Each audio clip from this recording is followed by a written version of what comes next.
Hi friends, எல்லாருக்கும் வணக்கம். Welcome to Geethu Cooks. இன்றைக்கி நம்ம ரொம்ப சூப்பரான மருத்துவ குணம் கொண்ட ஒரு நல்ல ரெசிபி தான் பார்க்க போகிறோம். என்னென்னு பார்த்தீங்கன்னா மருந்து குழம்பு பார்த்திங்கன்னா சளி, இருமல், காய்ச்சல், தொண்டை வலி எல்லாத்தையும் குணப்படுத்தும்.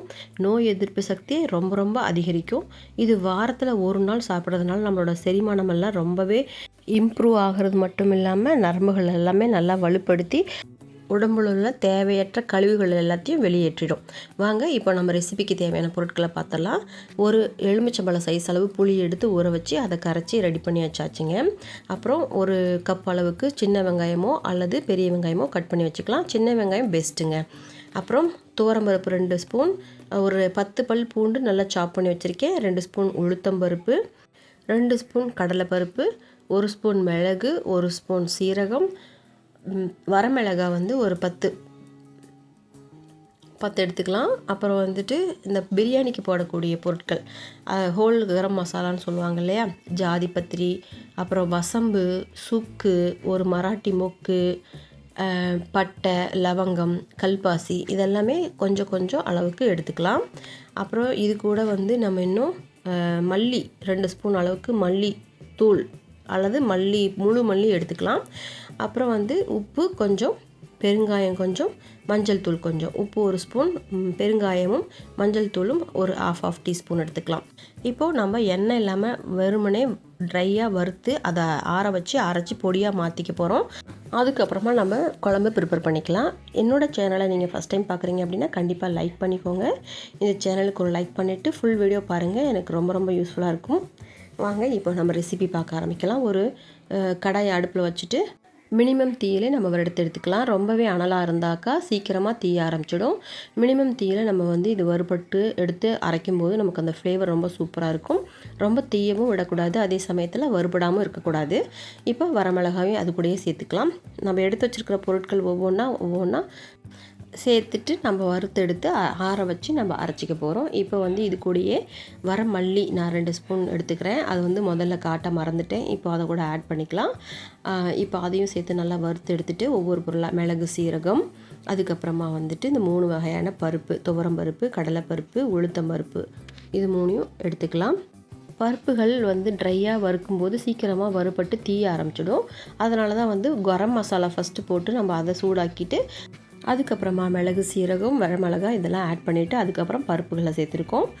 3/4 பாகம் நல்லா வறுப்பட்ட பிறகு ஒரு 2 இனுக்கு அளவுக்கு கருவேப்பிலை சேர்த்துக்கலாம். இதுவும் சேர்த்து நல்லா வதக்கி விட்டுக்கலாம். நல்லா வறுப்பட்ட பின்னாடி இதை ஆற வச்சுக்கலாம். இப்போ ஆற வச்சிடலாம். ஒரு பிளேட்டில் மாற்றிட்டு இதை ஆற வச்சுட்டு நம்ம அடுத்த ஒரு கடாயை வச்சுட்டு நம்ம அடுத்த ப்ராசஸ் ஸ்டார்ட் பண்ணிக்கலாம். அதுக்குள்ளே இது ஆறிட்டு அதுக்கப்புறம் நம்ம மிக்ஸி ஜாரில் போட்டு நம்ம பவுடராக மாற்றிட போகிறோம். ஆறட்டும். இது ஒரு பக்கம் வச்சுட்டு நம்ம அடுத்த கடாயில் ஒரு 4 டீஸ்பூன் அளவுக்கு நல்லெண்ணெய் விட்டுக்கலாம். மேக்ஸிமம் இந்த மருந்து குழம்புக்கு நல்லெண்ணெய் தான் ரொம்பவே பெஸ்ட்டு. அப்படி நல்லெண்ணெய் இல்லை அப்படிங்கிற பட்சத்தில் நம்ம கடலெண்ணெய் கூட ஆட் பண்ணிக்கலாம், ஒன்றும் தப்பில்லை. எண்ணெய் சூடானதும் 1/4 டீஸ்பூன் அளவுக்கு சீரகம் போட்டுட்டு அதுலேயே நம்ம கட் பண்ணி வச்சுருந்தோம் இல்லையா, வெங்காயம், பூண்டு, கருவேப்பிலை, இதெல்லாம் ஒவ்வொன்றா ஆட் பண்ணிக்கலாம். நல்லா வதக்கி வெட்டிக்கலாம். மினிமம் ஃப்ளேம்லேயே நம்ம வதக்கி விடும்பொழுது இது தீயாமல் நல்லா அழகாக பொன்னிறமாக நல்லா மாறி வரும். பொன்னிறமாக ஆகிறதுக்கு முன்னாடி இது ஒவ்வொரு பொருளாக நமக்கு சேர்த்தும் போதே ஃப்ளேம் கம்மியாக இருக்கும்போது தீயாமல் நமக்கு கிடைக்கும். இப்போ இது கூடவே உப்பு, பெருங்காயம், மஞ்சத்தூள் இதையும் ஆட் பண்ணிக்கலாம். உப்பு சேர்ந்து வதக்கும்போது சீக்கிரமாக வறுபட்டுடும். அதுக்காக தான் பொருள் வதக்கும்போது இந்த உப்பு சேர்த்து வதக்குவாங்க. அது மட்டும் இல்லைங்க, இப்போ இந்த வதக்கிற சமயத்தில் மிளகாத்தூள் இதெல்லாம் கூட ஆட் பண்ணி நம்ம வதக்கிறோம்னா அந்த கலர் ரெட் கலர்னால் ரெட் கலர் அப்படியே இருக்குங்க. இப்போ நல்லா இது கொஞ்சம் வதங்கி வந்ததுக்கப்புறமா நம்ம கரைச்சி வச்சுருந்த புளி கரைசலை ஆட் பண்ணிக்கலாம். புளி கரைசலும் இது கூட சேர்ந்து நல்லா கொதித்து வரட்டும். மூடி வச்சு நம்ம வேக விட்டுக்கலாம். ஒரு 2 நிமிஷம் போல் இது நல்லாவே கொதித்து பச்சை வாசனை போனதுக்கப்புறமா நம்ம மசாலா அரைச்சி பவுடராக வச்சுருந்தோம் பார்த்திங்களா, அதை ஆட் பண்ண போகிறோம். அந்த மசாலா பவுட்ரு தாங்க ரொம்பவே விசேஷம். இதில் இன்னுமே அரிசி திப்பிலியோடு சேர்த்து கடல் நுரன்னு சொல்லுவாங்க, வெள்ளை கலரில் கெட்டியாக கல் மாதிரி இருக்கும், அது கூட சேர்த்துவாங்க. இந்த மருந்து குழம்புக்கு ரொம்பவே விசேஷமானது. நம்மளோட உடம்புல உள்ள கழிவுகளை நல்லாவே வெளியேற்றிடும். அந்தளவுக்கு ரொம்ப நல்லது. இந்த புதுசாக குழந்த பிறந்த தாய்மார்களுக்கு வாரத்தில் இந்த மாதிரி ஒரு நாள் இந்த மாதிரி மருந்து குழம்பு வச்சு கொடுத்திங்கன்னா அவங்களுக்கு உடம்புல அந்த கழிவுகள் எல்லாம் வெளியே போயிட்டு பலத்தை கொடுக்கும். நல்லாவே வந்து உடம்புக்கு பலத்தை கொடுக்கும். சளி, இருமல், காய்ச்சல் எந்த ஒரு தொற்று இருந்தாலுமே இந்த குழம்பு சாப்பிட்றதுனால என்ன ஆகும்னா பாடியிலேருந்து அதெல்லாம் ரிமூவ் ஆகி டாக்ஸின்ஸ் எல்லாம் வெளியே போயிட்டு நல்லாவே ஆரோக்கியம் கொடுக்கும். இது வந்து காய்கள் போட்டும் செய்யலாம். கத்திரிக்காய் போடுவாங்க. அப்புறம் மேற்கொண்டு வேறு ஏதாவது காய்கள் இருந்தாலுமே ஆட் பண்ணிக்கலாம். நான் வந்து வெறுமனே எந்த காயும் போடாமையே இந்த மருந்து குழம்பு வச்சுருக்கேன். இது சாதாரணமாகவே ரொம்ப சூப்பராக இருக்கும். எல்லா டேஸ்ட்டும் எல்லா மருந்தும் இருக்கிறதுனால வந்து பாடியில் இருக்க பெயின் நார்மலாக இருக்கிறவங்க கூட இந்த குழம்பு சாப்பிட்றதுனால ஃபுல் பாடி பெயினுமே வந்து நல்லாவே ரிமூவ் ஆயிடும். இந்த பவுட்ரு போட்டு நம்ம கிளறி விட்டு மூடி வச்சு வேக விட்டதுக்கப்புறம் பார்த்திங்கன்னா குழம்பு வந்து நல்லாவே கெட்டியாக ஆரம்பிக்கும். அப்போ வந்து நமக்கு கொஞ்சம் தண்ணி விட்டு நம்ம கலக்கிக்கலாம். எந்த அளவுக்கு நமக்கு கிரேவி வேணுமோ அந்த அளவுக்கு வச்சுக்கலாம்.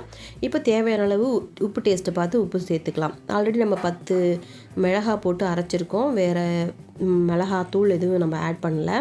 அந்த காரமே போதுமானதாக இருந்ததுன்னா அதோடய விட்டுறலாம். அப்படி இல்லை காரம் பத்தலை அப்படின்னு சொன்னால் வேணால் நம்ம மறுபடியும் ஆட் பண்ணிக்கலாம். நம்ம மிளகுலாம் போட்டிருக்கோம். ஸோ தேவையான அளவு காரம் இருக்கும். அவ்வளோதாங்க. ஒரு 10 நிமிஷத்தில் இந்த குழம்பு ரெடி பண்ணிடலாம்.